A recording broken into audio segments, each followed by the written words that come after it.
नमस्कार। आज के वेबिनार में आप सबों का स्वागत है। विशेषकर मैं धन्यवाद ज्ञापन करना चाहूँगा हमारे जेएस महोदय जी का, डॉक्टर प्रबोध सेठ जी का, जिन्होंने इस वेबिनार की अनुमति दी, डायरेक्टर आईपीएच डॉक्टर स्मिता जयवंत जी का, डॉक्टर पंकज सरकार जी का, जिनके चलते ये वेबिनार हो पा रहा है, सुप्रभा जी का, जो कि इस वेबिनार को लाइव स्ट्रीमिंग कर रही है यूट्यूब के माध्यम से। शुरू करते हैं। आज का टॉपिक है लैंग्वेज डेवलपमेंट या भाषा का विकास। भाषा का विकास जो कि विशेषकर माँ बाप के दृष्टिकोण से है। जब उम्र के हिसाब से बच्चा बात करना शुरू कर देता है तब तो कोई दिक्कत नहीं आती है, लेकिन जब बच्चा अपने उम्र के हिसाब से बात नहीं करता तो हर किसी को चिंता होने लगती है और वो सोचना शुरू करता है कि बच्चा बात क्यों नहीं कर रहा। इसलिए ज़रूरी है कि वो समय रहते एक वाक चिकित्सक या स्पीच थेरेपिस्ट के पास जाए। स्पीच थेरेपिस्ट ऐसा क्या कर देता है? बात करना ही तो सिखाता है। और हर एक व्यक्ति तो ये बोलता है कि बात करो, बात करो। बात करने से बच्चा भाषा सीख जाएगा। Everyone says talk talk talk, but what do I talk? अगर मैं 24 घंटा बच्चे से बात करते रहूं तो या तो बच्चा परेशान हो जाएगा या मैं परेशान रहूंगी। अगर मैं परेशान रहूंगी या बच्चा परेशान रहेगा तो ना वो माँ के लिए अच्छा है ना बच्चे के लिए अच्छा है।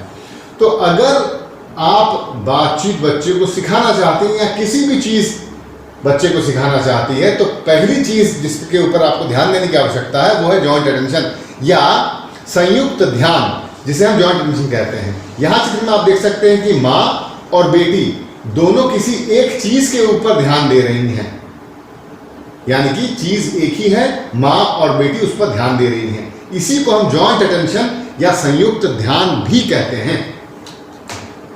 एक उदाहरण जिसमें कि मैं संयुक्त ध्यान या जॉइंट अटेंशन को प्रयोग में ला रहा हूं कुछ सिखाने के लिए बच्चे को। यहाँ एक बच्चा है जिसे कि मानसिक पक्षाघात है या सेरेब्रल पॉल्सी है और ये अपने होंठों का इस्तेमाल नहीं कर पा रहा है, तो मैं फूंकना सिखा रहा हूँ उसे। दो चीज़ें सिखा रहा हूँ, फूंकने की एक क्षमता और साथ ही साथ ये बोलना कि हाँ इसे फूंकना बोला जाता है। तो मैं क्या करता हूँ, मैं बुलबुलों वाली वो डिबिया उसके सामने निकालता हूँ। आप देख रहे हैं बच्चा देख रहा है बुलबुले वाली डिबिया को, और फिर क्या करता हूँ कि उस बुलबुले वाली डिबिया को फूंकता हूँ। और जब मैं फूंकता हूँ तो बच्चा देखता है उसको। बच्चा इस बुलबुले वाली डिबिया की तरफ ध्यान दिए हुए हैं, यानी कि जॉइंट अटेंशन बना हुआ है। फिर मैं बच्चे को पूछता हूँ तुम्हें करना है? बच्चा मुस्कुराता है और हाँ बोलता है। तो मैं उसका ध्यान आकर्षित कर लिया हूँ और उसे राजी कर लिया हूँ कि वो इस बुलबुले को फूंके, और फिर दोनों मिलकर बुलबुला फूंकते हैं। इस तरह जॉइंट अटेंशन या संयुक्त ध्यान के माध्यम से मैं बच्चे को कुछ सिखाने की कोशिश कर रहा हूँ। आखिरी उदाहरण जहाँ की एक शिक्षिका बाकी के बच्चों को कुछ सिखाने की कोशिश कर रही है। यहाँ आप देख सकते हैं कि बाकी सारे बच्चे शिक्षिका के उस एक्टिविटी या उस क्रियाकलाप की तरफ ध्यान दे रहे हैं, सिवाय इन दो बच्चों के। यानी कि इन सभी बच्चों ने शिक्षिका के साथ इस एक्टिविटी की तरफ एक संयुक्त ध्यान या जॉइंट अटेंशन बनाया हुआ है, सिर्फ इन दो बच्चों को छोड़कर। यानी कि ये दो बच्चे इस कार्य को सबसे बुरी तरह या सबसे कम सीख पाएंगे क्योंकि इनके पास जॉइंट अटेंशन नहीं है। अगला स्लाइड। स्पीच थेरेपिस्ट के पास अगर आप जाते हैं तो दो तरह की टेक्निक्स आपको देते हैं जो कि वो इस्तेमाल में लाते हैं भाषा सिखाने के लिए। एक है सेल्फ टॉक और दूसरा है पैरेलल टॉक। सेल्फ टॉक यानी कि जब आप कुछ कर रहे हैं और बच्चा उसकी तरफ देख रहा है तो आप उस विषय में बात करते हैं, इसे आप सेल्फ टॉक बोलते हैं। तो सेल्फ टॉक यानी कि I am doing an activity and simultaneously I talk about what I am doing. दूसरी टेक्निक है पैरेलल टॉक। पैरेलल टॉक यानी कि बच्चा जो कर रहा है आप उस विषय में बात करते हैं, यानी कि the child does and we talk about it. बच्चा कुछ करता है और हम आप उसके बारे में बात करते हैं। उदाहरण देना चाहूंगा, यहाँ सेल्फ टॉक के उदाहरण दे रहा हूं। ये सारे के सारे उदाहरण जो दिए गए हैं, यहाँ आप देख सकते हैं मेरी अपनी तस्वीर है, ये मैंने अपने दोनों बच्चों के साथ प्रयोग किया है और ये कारगर साबित हुए हैं। अगर मेरे बच्चों के साथ हुए हैं तो आपके बच्चों के साथ भी खूब हो जाएंगे। इसलिए आप निश्चिंत होकर इन्हें कर सकते हैं, बिल्कुल व्यावहारिक एक्टिविटीज हैं। पहली एक्टिविटी जहां की माँ रसोई के अंदर कुछ सब्जियां काट रही हैं और बच्चे अमूमन लटके रहते हैं या देखते रहते हैं, तो यहाँ माँ बार बार बोल सकती है मैं सब्जियां काट रही हूं, cut cut cut cut cut, और अब ये लिया खीरा और इसे काटा, अब लिया टमाटर।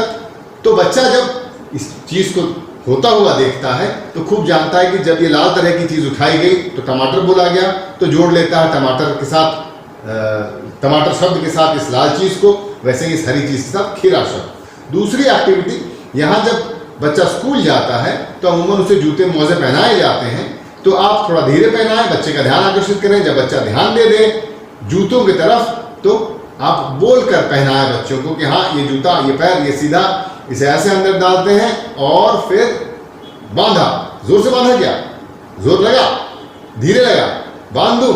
इस तरह की कुछ बातें आप कर सकते हैं, बच्चे का ध्यान इस पे आकर्षित होता है और बच्ची या बच्चा इस बात से अवगत होता है कि इन चीजों को क्या बोला जाता है।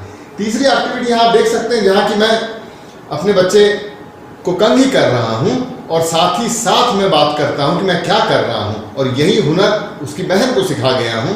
जब उसकी बहन कंघी करती है उसको, तो भी सेल्फ टॉक को प्रयोग में लाती है, ताकि कंघी, कंघी करना, नहाना, नहाने के बाद कंघी करना, सीधी मांग करना इत्यादि कई शब्द बच्चा सीख सकता है।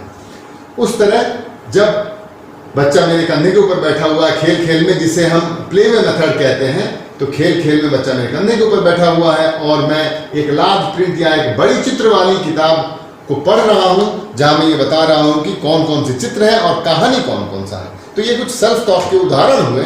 वैसे ही पैरेलल टॉक के कुछ उदाहरण हैं। हम सब जानते हैं कि इस पैरेलल टॉक में बच्चा कुछ करता है और आप बात करते हैं। उदाहरण के तौर पर जब बिटिया चित्र बना रही है तो मैं पीछे से ये बोलता जाता हूं और ये वर्णन करता जाता हूं कि अच्छा आंखें बना रही हो, ठीक है, आंखें बिलोरी बना दी, थोड़ी और काला रंग अगर इसमें डालो तो बड़ा सुंदर लगेगा, तो ये रहा काला रंग। फिर बिटिया को देता हूं, वो लगाती है, तो वो जानती रहती है कि जब जो काम वो कर रही है उस काम को करने का नाम क्या है। वैसे ही यहां जब बच्चा बुलबुला फुला रहा है तो मैं पीछे खड़ा होकर ये बोल सकता हूं कि हाँ जोर से करो, धीरे से करो, बड़ा हो गया, चलो उस बड़े बुलबुले को मैं फोड़ता हूं, अब तुम फोड़ो, वगैरह वगैरह। पैरेलल टॉक का दूसरा उदाहरण। तीसरा उदाहरण, जब बच्चा किसी एक चित्र वाली या फ्लैश कार्ड्स को देख रहा है तो मैं उन फ्लैश कार्ड्स का नाम एक के बाद एक चीज के पीछे दूसरी फ्लैश कार्ड के नाम बता सकता हूं जब बच्चा उन्हें देख रहा है। यानी कि बच्चा कर रहा है, मैं एक रनिंग कमेंट्री या एक पैरेलल टॉक दे रहा हूं। ये पैरेलल टॉक होता है। अगला खेल, जहां की जमीन के ऊपर एक घर बना रहे हैं, घर पर सूरज बना रहे हैं, फिर बादल बना रहे हैं या पेड़ बना रहे हैं, दोनों बच्चे खड़े हैं और देख रहे हैं, जरूरत से ज्यादा बड़ा चित्र है, जमीन के ऊपर है, इसलिए ध्यान आकर्षित करने में और आसानी मुझे हो रही है। बच्चे देख रहे हैं, मैं कर रहा हूं, और फिर जब बच्चे ये करने लगते हैं तो मैं बोलना शुरू करता हूं। इसे पैरेलल टॉक बोलते हैं। दूसरे कुछ और साधारण तकनीक जो कि प्रयोग में लाए जाते हैं एक स्पीच थेरेपिस्ट के द्वारा। पहली जरूरत तो यही रहती है कि create the urge to communicate, यानी कि बात करने की आवश्यकता आप जरूर पैदा करें। अगर बात करने की आवश्यकता नहीं है तो बच्चा बात करना नहीं सीखेगा। उदाहरण के तौर पे इस उदाहरण में आप देख सकते हैं कि बच्चे की जरूरत के सामान जो कि उसकी इच्छा के अनुरूप है, खिलौने ऊपर रख दिए गए हैं और ऊपर रखे हुए इन खिलौनों की तरफ बच्चा इशारा कर रहा है कि ये खिलौना मुझे दे दो। माँ फिर पूछती है इसी समय कि अच्छा कौन सा, जिराफ दे दूं, भालू दे दूं या शेर दे दूं? तो बच्चा उस समय इशारा करता है कि ये नहीं, ये दो। तो ये एक अच्छा मौका है जहां की बच्चे को भाषा सिखाई जा सकती है। दूसरा उदाहरण, जूस का एक बॉटल है, बच्चे को चाहिए जूस का बॉटल, मैं ढक्कन ले लेता हूं, थोड़ा निकालता हूं और पिलाता हूं और फिर वापस बंद करता हूं। बच्चा फिर लेने को दौड़ता है जूस का बॉटल, लेकिन मैं बच्चे को बोलता हूं कि नहीं, क्या चाहिए, चाहिए ये। बच्चा फिर इशारे से ही करता है। मैं इसका नाम ले लेता हूं कि जूस चाहिए, आम रस चाहिए, थोड़ा देता हूं और उसके मुंह में देता हूं। इस तरह बार बार इसी चीज को दोहराने पर अगर मैं पूरी बॉटल दे दूं तो बच्चा बात करने की जरूरत महसूस नहीं करेगा।